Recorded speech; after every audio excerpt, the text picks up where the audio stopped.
కుటుంబంలో పుట్టిన ప్రతివాడు ఈ తప్పులే చేస్తున్నాడు. ఎందుకంటే బుర్ర నిండా ఆశలు, ఇంటి నిండా కష్టాలు, పెరిగిన ధరలు, తరగని బాధలు, పాలవాడికి, నీళ్లవాడికి, రెంటుకి, కరెంటుకి, రేషన్కి, మందులకి, కూరలకి, కూతుళ్ళకి, అల్లుళ్ళకి, కొడుకులకి, చదువులకి, పండగలకి, పబ్బాలకి, శుభాలకి, అశుభాలకి, అన్నిటికీ ఖర్చు ఖర్చు ఖర్చు.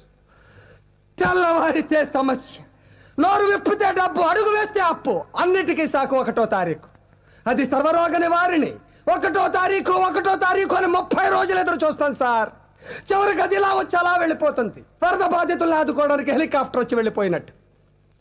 1వ తరగతి వాడికి 2వ తరగతి, 2వ తరగతి వాడికి 3వ తరగతి, ఇలా అన్ని తరగతులు వాళ్ళకి ఎదుగుదల ఉంటుంది. ఒక్క మధ్య తరగతి వాడికి మాత్రం ఎదుగుదల ఉండదు సార్.